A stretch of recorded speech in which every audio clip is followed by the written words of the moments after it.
मणिपुरदगी मतई मनाव दिल्ली दा कोविड-19 नारे दिल्ली की मैक्स हॉस्पिटल नर्स ओइबी मैतई नुपी अमगा माकी मपुरोइबगा पुन्ना कोविड-19 पॉजिटिव ओइबदगी लोकने हॉस्पिटल के आइसोलेशन वार्ड लयेंगदुना थमली नुपी एदु थातरे की अंगांग अमसु नौपुरी हाइदी प्रेस न फंगबा पाउदा कोविड-19 पॉजिटिव ओइबदगी लेकन अखरबा मणिपुरदगी मैतई मनाव अदु थौबा लाइसांग थेमदगिनी सही अहुम मरी रोंगी ममांगगी दिल्ली की लोकने हॉस्पिटल जेएन मार्कता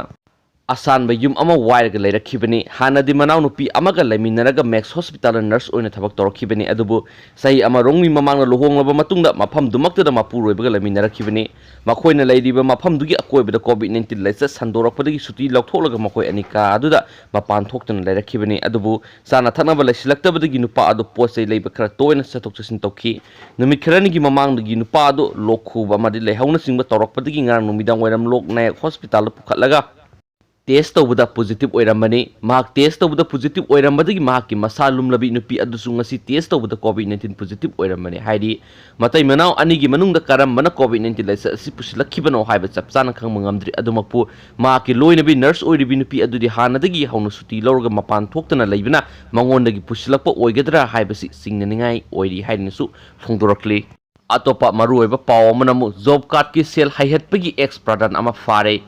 महात्मा Gandhi national rural employment guarantee act MGNREGS की जॉब कार्ड पाइबा सिनमिसिंगी खुसुम लौथोई हाइबगी मराल सिरदुना थवाल डिस्ट्रिक्ट पुलिस ना ngarang नुमिदांग पुंग 10 मखाइरोम ताबदा हाइरोक पार्ट 1 की GP की एक्स प्रधान फारे पुलिस ना फारब एक्स प्रधान अदु हाइरोक पार्ट 1 हाइतु पोकपी ममांग लेखाइदगी सैखोम मंत्री से यंखिगेतरे अपोकपा लेखिद्रबा सोमोने मांगासी सिब जुडिशियल मजिस्ट्रेट थौबाल की कोर्ट पुथोलबा तुंगदा मखाताना वांगपोंग सथनबा नुमित मंगानी की पुलिस कस्टडी निमा लौख्रे मांग हौजी प्रधान ओइरिबा लाइश्रम खंबना जॉब कार्ड के सेंफमसिंग लौथोख्रे हाइबा वकत अमा थंगलखिबा मतुंगदा फाखिबने मखाताना मी फरखिगदौरी लोइसिलकपदा मरुओइबा पाव मनमु लायेंगसे लैतबदगी नुपी अमा लैखिद्रे यामना नुंगाइतबा थौदो अमा ओइना जिरिबम डिस्ट्रिक्ट की